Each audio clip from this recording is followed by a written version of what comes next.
All right. Well, hello. We want to welcome you to the 26th edition of the Heart of the Coach with FCA Football. And my name is Brian McKenzie. I have the privilege to serve as Director of Football with Fellowship of Christian Athletes in the Midwest region and beyond. And our special guest today is Brad White. He's a defensive coordinator and outside linebackers coach at the University of Kentucky. Brad, welcome to the call. Well, thank you so much. It's a pleasure to be on here. Yeah, well, great to have you. Well, Brad, seeing that this spring and early summer have been a little bit different than normal for football coaches all over the country, what are some of the things you've enjoyed doing with your family during this time that hasn't been so normal? No, it's been nice, to obviously be around, my wife and kids. I have three with a fourth on the way, so to be around them and to go on walks outside. I think early everybody just wanted to get outside, after being cooped up in the house for a week or two, and then you're saying, okay, let's just go do something. And then, we were able to, to do things that I haven't done in a long time. We ended up watching Star Wars, whatever it is, 9 of them, sort of in sequence. And so we would have a movie night every other night. And so just really be able to reconnect. We do a morning devotional, and my kids are actually homeschooled, so the transition for them wasn't terrible. They do 3 days at a school and then 2 days at home, and it's a Christian schooling and development. So it's been great to be a part of that, to help my wife, who's always been the primary schooler for them, to be a part and, try not to mess up the flow too much for them. That's great. That's great. Well, Brad, you've been involved in football for a while, as a player and a coach. So what's one of the greatest football games you've been part of, and why was it so great? Now, that's just one of the greatest. I don't know. I think everybody's got their great stories. They're the ones that always stick out. I kind of have, one from college and one from pros. I was lucky enough when I was in Indianapolis in 2013, we had the second biggest playoff comeback ever in NFL history.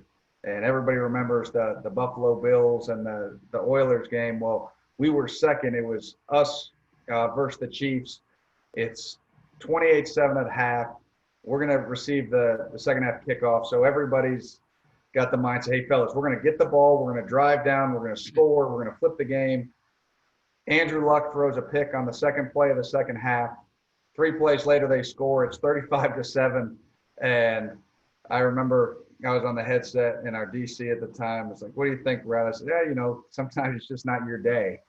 And suddenly we just kept chipping away. And in the second half, we come back from 35-7 and we win 45-44 right at the end. And then in our 2018 season against Missouri, we were down 14-3 at half. And on defense, we forced 9 straight 3-and-outs against Missouri. Got a punt return for a touchdown, missed the 2-point conversion. And our offense, who couldn't move the ball all day, went 95 yards in the 2-minute drill and scored on an untimed down to win it. So Wow. those two really stick out. Yeah. And you said 9 3-and-outs? 9 straight 3 and they had 9 possessions. All of them were 3-and-out in the second half. Wow. That's crazy. That's great. Well, Brad, when you think about coaching, what's your purpose in coaching?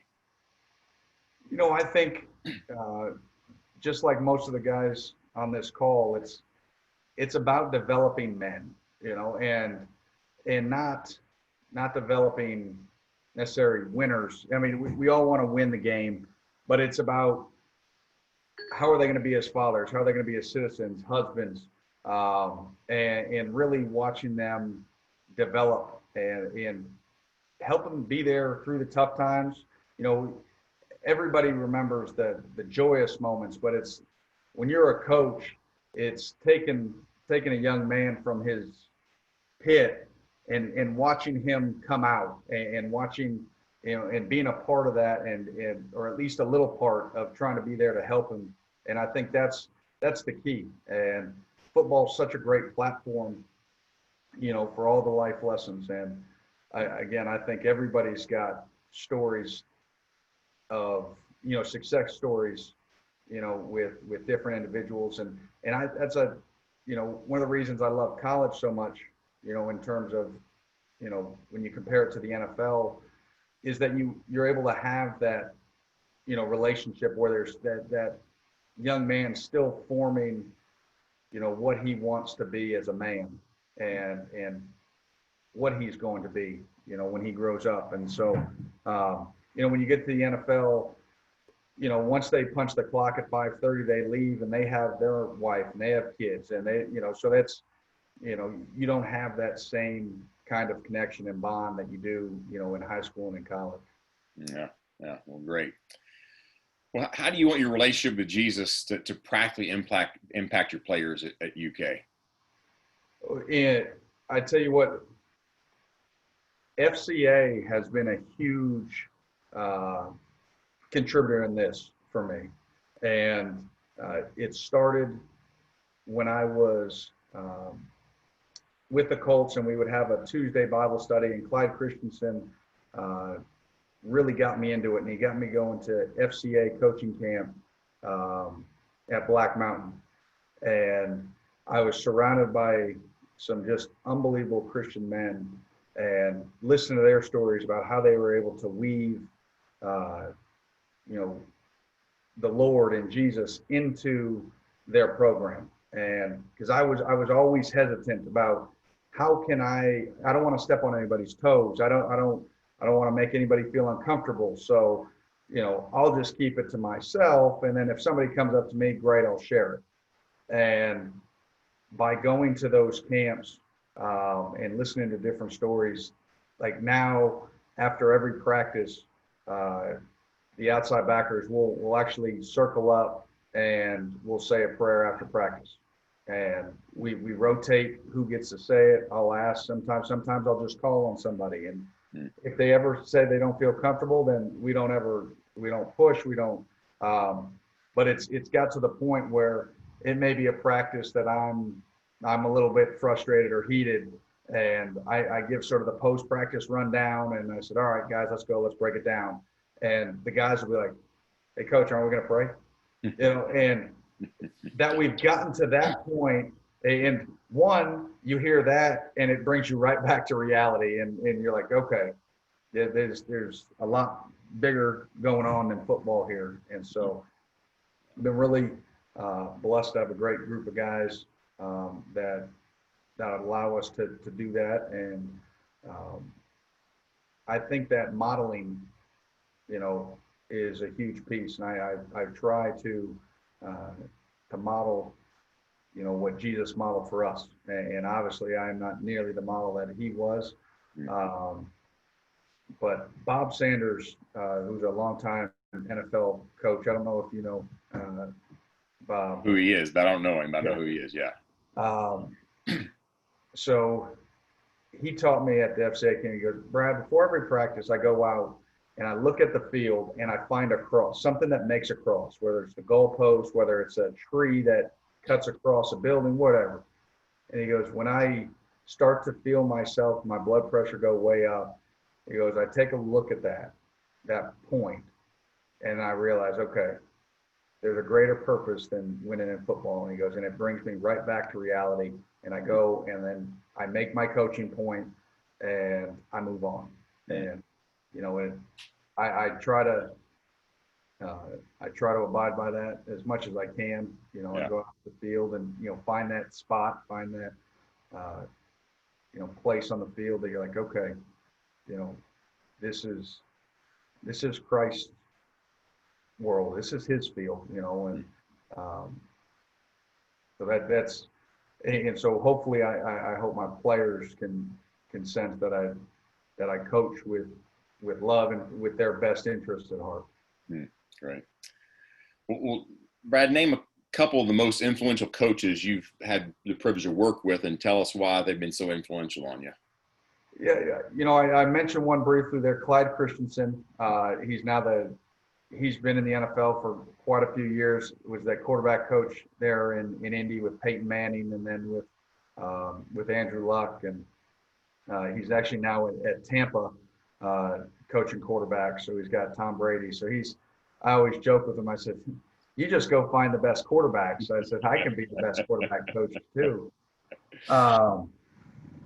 And he, again, not from a football standpoint, but from a faith standpoint, helped take my faith from sort of an immature, hey, I go to church, to, hey, listen, it's not just about you. It's about living it. It's about not being afraid to speak it, to talk it. If it wasn't for Clyde, I wouldn't feel comfortable being on a call like this.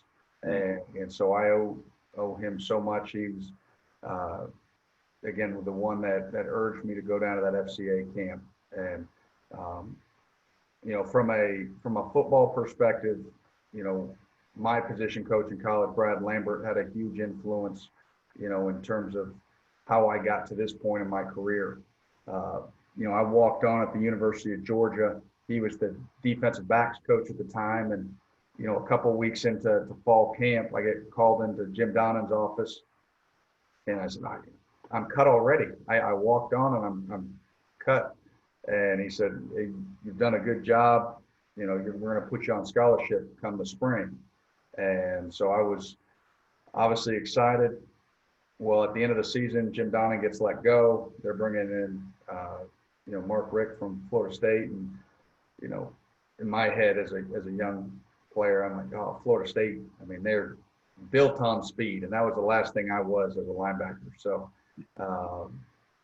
but Coach Lambert got the linebacker job at Wake Forest and said, hey, they have one more scholarship. Would you like to follow me up there? And so I was able to do that, sat out the transfer year and then start for the next 3. And I actually went into the business world for a couple of years, and then Coach Lambert, reeled me back into coaching. And, so the rest is history. So, again, just modeling the way from a coaching perspective. He was not a big yeller or screamer. It was about the correction. And when he raised his voice, or he had, there was an issue there. Like if Coach Lambert's raising his voice, I must have done something really wrong, and so you never had to tune him out. And I've tried to take a coaching style similar to that. But I've been lucky to be around a lot of good ones. Yeah, it's great. That's where you ran into Dean Hood too, huh? That's it. I ran. He was our defensive coordinator at the time. Yeah, that's great. Well, as a college football coach, especially at a Power 5 conference, at the SEC, at the University of Kentucky, and having a lot of success here lately, your schedule can be sometimes pretty crazy, especially during the season. So what do you do during those times to practically foster your relationship with Jesus Christ? Yeah, I think for all of us coaches, that's arguably the hardest time, is that your mind is in 1,000 different places, and you're focused on the next opponent, you're focused on your players. And, I tried, there's a couple during the things that I do during the season. One, our team chaplain hosts a coach's Bible study. So every Thursday morning at 8 a.m., we go for 30 minutes, and it's a huge sort of wind in your sails. You've been grinding all week, and it's right before game time, and he has that Bible study, and you're like, okay, this puts it all back into perspective. I've been stressing all week about zone read, or I've been worried about, double post in the red zone, whatever the case may be. And then it's like, hey, you know what? It really doesn't matter. And then we have a team chapel that we do. Again, our chaplain runs that, and it's just another, shot, of sort of that adrenaline of, okay, just remember why you're out here. And it seems, I think we've all been a part of, it seems every week the message is like it's talking right to you. Whatever been the hard thing that week, it was like, man, and I'll go up and say, Aaron, like, did I tell you what was going on, or he goes, no, it just sort of happened to be the topic for the week. Um, and then for me personally, like I've really become a big believer in sort of Christian music. And so when I drive into work, it's about a 15-minute drive and 15 back. And if I just keep it on that station and, in the positivity of the lyrics, it helps me focus. And so then, I'll be driving in and then I'll have sort of a quiet time to say prayer. Um, I try to find some quiet time during the week to get into the Word. It's something that I find every year that I'm like, this is going to be the year that I'm really consistent.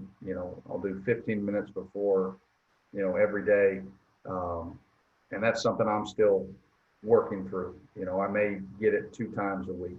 I may get it 1. I may get it 3. But I every year it's kind of my focus is, okay, if I can focus in that 15 minutes, as soon as I get into the office, just close my door, nobody knows I'll be there, and get 15 minutes of the Word, I know it'll really sort of project my day. Great. I appreciate your honesty. That's something we all can have. The good thing is we're still struggling with it, right? It means we're battling that, and that's a good thing. Well, you're entering your 14th year of coaching football, 6 of those with the Colts. What was it that drew you back into college coaching? You got your start in college coaching, went to the NFL for 6 years, had great success there, and then back into college coaching. What was it that drew you back to college coaching? I think a lot of it was what we talked about earlier in this call was that it's that connection that you can have with young men, and that influence that you can have. In the NFL, it's very much, it is a business, and it's the business of teaching technique and fundamentals so that your players can get the most out of their ability, and so they can provide for their families for the longest amount of time. In college, you do that so they can try to be successful, and maybe you have a couple that can play at that next level, but it's more about building the internal fortitude for those young men and building those relationships with them and their families. And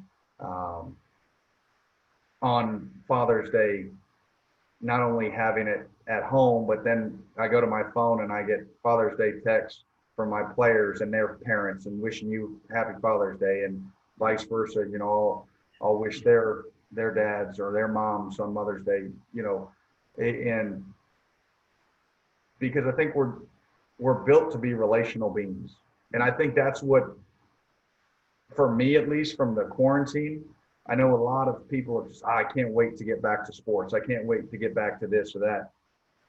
I can't wait to get back to being relational, and having those relationships. And the beauty of technology is at least we've been able to have Zoom calls like this. And now we won't ever feel that separation that I know I'm guilty of, is that when I move to a different job, yeah, I may text or I may call, but it's hard to keep, a strong relationship.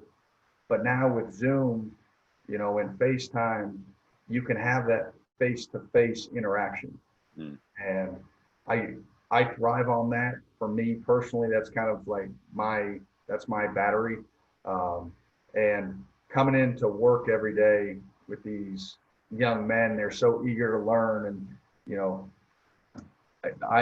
I've told my wife, I said, over these last 2 years being at Kentucky, every day I go into the office, it's not like I'm working. Like I get up amped to go and, to see what the challenge is.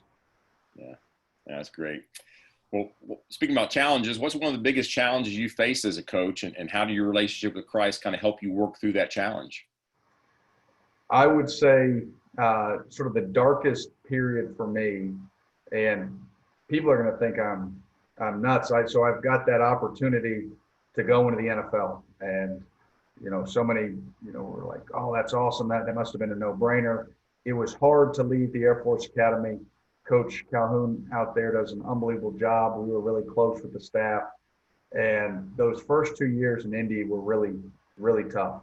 Um, I went as a quality control, and the hours were, a lot more than even when I was a GA, at Wake. And we had just had our first child. And so, I wouldn't see her but through, you know, my wife sending me texts and videos. And Mm. it was a hard sort of time for me, and made me question, is coaching even for me? Like this isn't what life should be about, where it's all work and it's just all football. Um, and we had Tuesday morning Bible studies there, and that is what pulled me through. And we had gone through one sort of scripture of, Mount Moriah, and um, with Jacob and Isaac, and Jacob willing to, sacrifice, you know, and up there on the mount. And our team chaplain at the time said, hey, everybody's going to have that Moriah moment where God asks you to do something that you really don't want to do. And are you going to be willing to pull up that knife and do it? Or are you going to say, no, I've been waiting for this, my son, a long time. I'm going to run down the mountain. I'm going to go do my own thing. And so I put that on my board. And every time I was really struggling, I said, okay, this is your Moriah moment. And that connection with Jesus and with the Lord and his promises really got me through, and then came out the other end, really, really blessed. Yeah, great. Great. So thanks for the Lord that he walks us through those difficult times and reminds us from his word that he's been faithful to do that from eternity past. Well, Brad, what's something that you wish you had known as a young coach that you know now that maybe you could encourage other young coaches with? You know what? I would probably say, and I know you hear it a lot, is, be yourself. You pick and choose from different coaches. But I would say within that, really be organic, sort of true to yourself. That we've all been around really good coaches, and I think we tend to want to do what they did, whether it be the same drills, have the same tone, take the same progression, but don't be afraid to say, hey, listen, that was really good what they did. And I loved, maybe the way they taught it. But that drill that I used to always do never really was helpful in a game. But just because he did it and he was a good coach doesn't mean that it's the right drill and the right drill for your players. And I really didn't learn, really do it until my second to last year in Indianapolis. And it was Robert Mathis's last year in the NFL. And he'd already had a really successful career, but he had lost a step. And he came into me and said, Brad, I know I'm not the same guy that I used to be, but I want to have production and I want to be helpful for this team. How can we do that? And we sat down and we talked about, all right, what drills work for you? And he went through, we'd go through these drills and said, well, where did that drill actually apply in a game? And then he would think about it and goes, well, it never really did. Well, then why are we doing it? If it doesn't ever show up, then that means we're just doing it to do it. And we sat down and we created sort of a whole new drill routine, and all of them based on, hey, what does it feel like in the game? And there's no better person to have a guinea pig than Robert Mathis, who's had over 1,000 pass rush, probably 10,000 pass rushes at the time. So then when we were working these drills and I'd say, hey, Rob, does this feel like it is in the real game? Oh, that feels exactly like it. Perfect. We're going to keep that one. Then he would work a drill. Nah, that has no application. All right, then let's chuck it. Let's throw it out. And not being afraid to fail. We'd sit there and we'd create some new things. We're like, oh, this is going to be awesome. And then it fell flat. That's okay. It's okay to not have the perfect drill. It's okay to tell the players, hey, listen, this is what we were trying to get done. We thought it would work. It didn't. We're going to scrap that one. That's not going to go into the long list of our drills, or of how we teach, or how you install something. So again, I would say not being afraid to be different in that regard, because some of the stuff that we did, they're like, what are you doing? Why aren't you just running over bags, or why aren't you conditioning them this way? And when I got to the point that I realized, look, it's showing up on the field because we're training their bodies to do something that they're actually going to do. Yeah, that's so good. I remember all my years playing football, I used to scratch my head at some of the drills we did, but we just do what we do, right? We just keep doing what we've been doing for years, and that's so good. You were blessed with having a veteran player that you guys could work through that together. That's good. Well, hey, this fall, here's another football question. This fall, in early December, when you're playing for the SEC championship against Alabama, you're up by 5, 3 seconds to go. All right, that's a scenario. They have the ball on your 15-yard line. What are you doing defensively to win the SEC championship and a spot in the playoff? Whew. You like that scenario, though, don't you? That's a good one right there. The 15-yard line's always – honestly, if we're at that point, then our players have played solid enough. I'd bring the house and I'd go 0.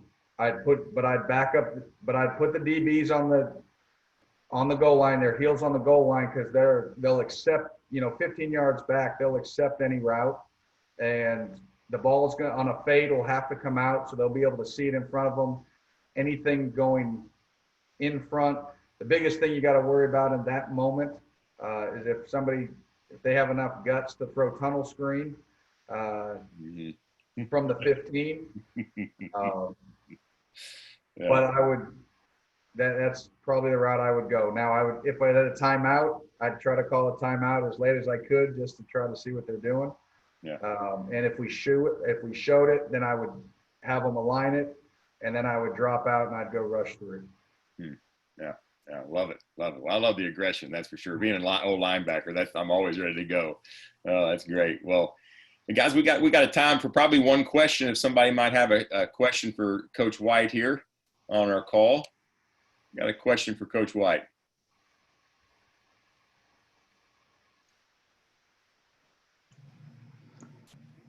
Coach, how have you balanced time as a football coach with the level that you coached at and family?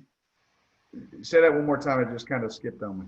How have you balanced, the rigors of coaching at the higher levels that you coached at and your family time? That's a great question. I've been lucky to be around some coaches, in right now, say at Kentucky, where you think about the SEC and you think it, 24/7, between recruiting and coaching. Coach Stoops has 2 boys, in that, 13 to 10 range, that he understands. I want you to be a father, and I want you to be a husband, because I was actually on an FCA call, sort of a virtual FCA camp, since they canceled it this year. And they gave a statistic that absolutely blew my mind, in terms of divorce rate, amongst coaches. And if you don't focus and prioritize that in your family and say, listen, I'm going to carve out time. Even when I was in the midst with the Colts, what I would do is, I lived about 10 minutes away from the facility. So it would be 5:30 or so. I would go from 5:30, I would drive home, I would have dinner with the family, and then I would come back to the office, and then I would work till 1 in the morning. or 2 in the morning, or whatever it took to get it done. Instead of saying, hey, you know, my wife said, oh, why don't you just do it and you can get home by midnight and you can have more sleep. I said, no, I'd rather take an hour less sleep, come home, be able to tuck the kids into bed, and then come back. And so I think sometimes you've got to manufacture time. And with Zoom and with FaceTime, you know, we've been lucky. You know, Coach Stoops, we have family dinner every Tuesday night. So all the families come in and the kids run around on the practice field after dinner, you know, so they're around with the players. And it just sort of cultivates that family atmosphere. We're out early on Thursdays, Fridays, even on the home game. You know, you can stay in the hotel if you want. I don't. I come home so I can, you know, spend it with the family, you know, after we do our nighttime meetings. But again, it's that process of manufacturing time wherever you can find it. And sometimes it's unorthodox, but you make it work, whether you find, you know, you say, hey, you're going to meet your wife for lunch, you know, once or twice a week, and have a mandatory date night, you know, on like we do on Thursdays. And because I think we always say faith, family, football, but we know once we get into football season, we find that football just keeps finding its way further and further to the front, and you have to be really conscious of pushing it back where it belongs. And, you know, in the same with faith, you have to find time that it doesn't become, you know, secondary or even tertiary, you know, behind football and family and, oh yeah, I'll do my Sunday service and, you know, feel like that, you know, you gave everything to the Lord. And it's a constant struggle and battle, because we all have this innate competitiveness. And if I'm not working on a game plan, maybe he is, and now I'm falling behind. So I gotta work where he's working, and there's only 24 hours in the day. Yeah. So you've got to be able to find that balance. Yeah. Well, Brad, I appreciate that. What a great answer, and just appreciate you being on this call with these coaches today, and just excited for what God's got you there at UK for, and thanks for being on our call today. Really appreciate it. Well, thank you so much. I appreciate y'all having me. Yeah, I'm gonna share my screen here to give everybody a little laugh here. Okay, real quick. Let me share my screen here. Here's a good laugh. It's my freshman year at the University of Kentucky. All right. Of course, that end zone now I think is the one that's enclosed there near the new facility. So that was my freshman year there at the University of Kentucky, and some of these guys know me, so they're getting a kick out of this as well. So I'd recruit you again. Yeah. Yeah, but there we go. That's it. So, well, guys, just to remind you, we got another call this Friday. The head coach of Southeast Missouri State University, great guy, coached Tuke and Tom Matuzak. And so if you guys can get on there, that'd be great. Again, Brad, thanks for being on here with us. God bless you, and go Cats. Thanks so much. Absolutely. You guys have a great day.